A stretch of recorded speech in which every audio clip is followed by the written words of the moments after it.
മാടായിലെ പള്ളി ഖബർസ്ഥാനിൽ തീപിടുത്തം. ഇന്ന് രാവിലെയും വൈകിട്ടും തീപിടുത്തമുണ്ടായി. ട്രാൻസ്ഫോമറിന് സമീപം തീ പടർന്നത് ജനങ്ങളിൽ പരിഭ്രാന്തി പടർത്തി. പഴയങ്ങാടി മാടായിലെ പള്ളി ഖബർസ്ഥാനിലാണ് തീപിടുത്തമുണ്ടായത്. ഞായറാഴ്ച രാവിലെയും വൈകിട്ടും ഉണ്ടായ തീപിടുത്തത്തിൽ പുൽമേടുകളും മരങ്ങളും കത്തിനശിച്ചു. ഏക്കർ കണക്കിന് പ്രദേശത്താണ് തീ പടർന്നത്. ഖബർസ്ഥാനിൽ സ്ഥാപിച്ച KSEBയുടെ ട്രാൻസ്ഫോമറിന് സമീപം തീ പടർന്നത് ജനങ്ങളെ പരിഭ്രാന്തരാക്കി. പയ്യന്നൂരിൽ നിന്നുമെത്തിയ ഫയർഫോഴ്സും പോലീസും KSEB ജീവനക്കാരും ചേർന്ന് തീയണച്ചു. അടിക്കടി ഉണ്ടാകുന്ന തീപിടുത്തം ജനങ്ങൾക്ക് ദുരിതമാവുകയാണ്. പഴയങ്ങാടിയിൽ ഫയർ സ്റ്റേഷൻ സ്ഥാപിക്കണമെന്ന് നാട്ടുകാർ ആവശ്യപ്പെടാൻ തുടങ്ങിയിട്ട് നാളുകളേറെയായി. അപ്പോൾ ഫയർഫോഴ്സ് രാവിലെ വന്ന് തീയണച്ച് പോയതാണ്. വീണ്ടും വന്നു.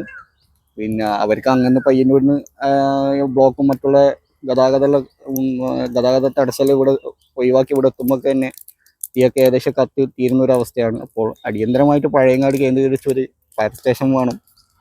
എന്നാൽ മാത്രമേ ഇതിനൊരു ശാശ്വതമായ ഒരു പരിഹാരം ഉണ്ടാവും. അതിന് എത്രയും പെട്ടെന്ന് അതിന് വേണ്ട നടപടികൾ അധികാരികൾ സ്വീകരിക്കണമെന്നാണ് ഞങ്ങൾക്കൊക്കെ ആവശ്യപ്പെടേണ്ടത്. വേനൽക്കാലമായതോടെ മാടായിപ്പാറയിലും പരിസര പ്രദേശത്തും തീപിടുത്തം വ്യാപകമാണ്. News bureau, Pazhayangadi.